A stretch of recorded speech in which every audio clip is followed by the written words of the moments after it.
All right, y'all, this is what we're going to do today. So we've got two Can-Ams for our Pork Police hunting service, and I've done a belt a couple of times on the other Can-Am. They're both HD10s, but that's the XMR, and this is the Limited. I'm not sure what the difference is. Haven't put a belt on the Limited yet, but this thing has been absolutely bulletproof, and I figure it's time. My other buggy has got about 5,000 miles on it, and I've done 3 belts on it. I could notice some lugging, some jerking, especially at low speeds. You know, if you're just kind of putting along, you'll notice that little surging, that lugging. This one here's got over 6,000 miles on it, and I've yet to do a belt, so I figure it's time. The other machine takes about an hour to do the belt on it. Maybe 45 minutes. Not too bad at all to do. I haven't done one on the Limited yet, so we're going to see what this one's all about. Now, oil changes versus that HD10 versus this Limited HD10, completely different. So oil change on that machine will take about 15-20 minutes max. This one here takes well over an hour 30. Oil filter on this one is not on the opposite side of the engine like the other one. It's up in the back seat of the cab, so you have to take the seats out, take off the access panels. It's just a pain in the butt to do, so I'm kind of expecting that the Limited might be a little bit more of a pain in the ass to do the belt. So first thing we're going to do is we're going to lift the bed up.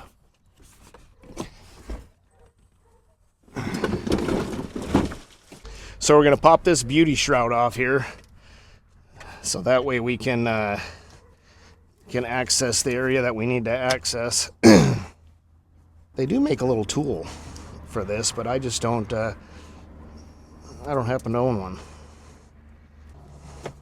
Yeah, they make a little fork tool that you can stick in here and pry these unruly things out of here, but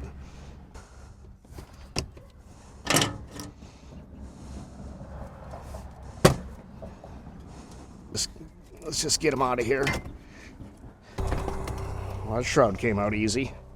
Alright guys, so your belt's going to be behind this cover right here, which actually this looks like, other than a couple of them that are kind of tight access, because you have to pull out all these, they actually look like this is pretty easily accessible. Now the other thing that you're going to need to do is you're going to need to buy this clutch expansion tool. I don't think it can be done without it. So this right here screws into the center of your clutch, and then this right here actually expands your clutch to be able to pull your clutch apart to get your belt out. So if you're ordering a belt either online or going to the dealer, you want to make sure you get one of those clutch removal tools, and then get yourself some steel wool so you can clean the inside of the bell housings. All right, let's go ahead and start getting this cover pulled off.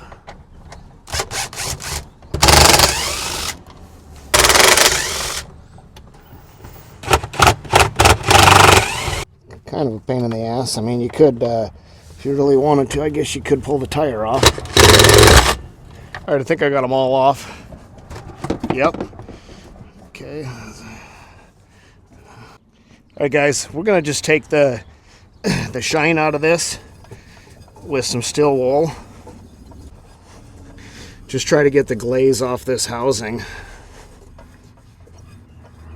Let's get that rubber gasket to stay in there. Well, this is pretty much, guys, just like the other HD10.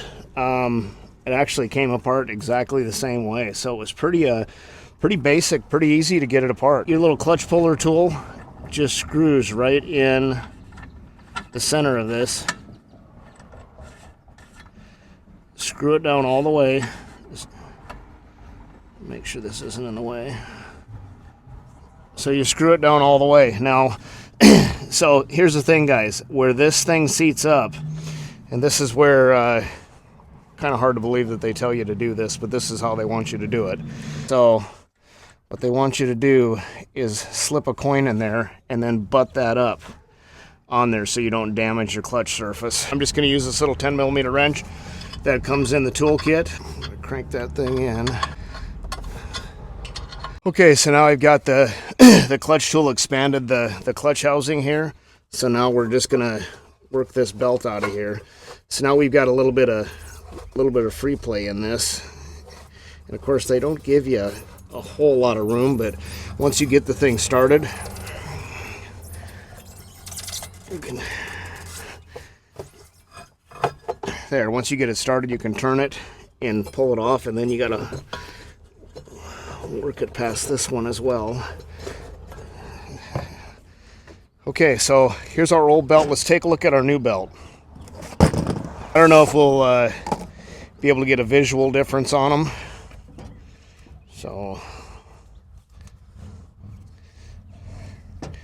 not really. I mean, maybe to the feel, the new belt might be just a hair thicker. Probably looks like it's maybe a little meatier. Can't tell. We'll keep this one as a spare, just in case. Now, on your factory belts, you're going to have arrows on here. That is your direction of rotation. Arrows go towards the front of the machine. So now let's start getting this baby slipped back in. So we'll stick this on the front first. Get that slipped up inside there. Once we get it up inside there, then it's just, you know, getting this thing started. Now she's inside. All right, I got the new belt on, directional arrows in the right way. Now I'm just going to start loosening this expander again. You can see that quarter in there just came out. Shall leave no change behind.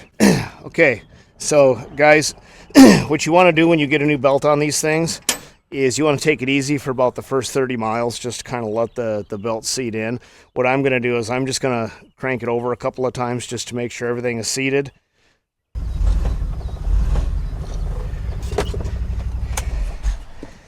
So now you can see, you know, after I just barely bumped it a couple of times, and then I fired it up for just a second, put it in gear, just barely went forward and backwards. You can see now how this housing out here, this spring setup came out, back out to where it was supposed to be, and now your belt is seated in there. So it's sitting in there just right. So now let's get the cover back on this baby, and she's ready to go. Okay, it's like playing Jenga here. What this thing is, guys, I wish somebody would tell me what this is. So we got this little vent cover, right, this little rubber cover right here that goes on the top of your clutch. No idea what the heck that's for. I can't figure it out. Don't know what that thing is for. So our gasket is in place. We're just gonna get this thing set on. Now it's time to start putting all the bolts back in.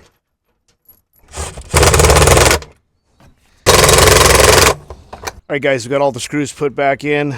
Cover is on. Let's get this little beauty plate stuck back in. Thing sits behind here. Guys, here's another little tip for you. If your suspension starts squeaking and you need to grease your suspension, jack your buggy up, get it up off the ground to take all the pressure off of your A-arms, and then you've got your A-arms down here. So you've got 1, 2, 3, 4 both sides, and then you've got your sway bar here too. Same thing on the front. You know, these little grease zerks right here, you're going to need a flexible hose on your grease gun to be able to get in there. You won't be able to do it with a fixed hose, but once you get this thing jacked up off the ground, you'll certainly be able to get those things full of grease and then quiet down your squeaking. So this was very, very similar. I can't see. Very, very similar to the other buggy. Well, actually not very, very similar. Exactly the same as the other buggy as far as getting belt out and a new one back in. So if you've done one model, you can do the other. We've got a Polaris as well, and the Polaris is pretty much the same thing, except for the Polaris has a frame bar going across there, which makes it just a little bit more of a pain in the butt to get that cover off. It's like you're playing Jenga to get that doggone cover off. So it's a little more difficult just to get this protective shroud off, that cover off, but it's pretty much the same process. All right, guys, so we got that part done. Belt is in. Like I said, pretty basic belt. I had more problem with the damn shroud than I did the belt, but remember, pick yourself up a clutch expansion tool before you get the party started, because otherwise you will not be able to get that belt out of there. So anyways, I want to thank you guys for watching. That kind of wraps up our whole belt video of the day. So HD10 Can-Am XMR Limited, same belt change, belt tool, about a $200, $220 belt will get you done. Thanks for watching.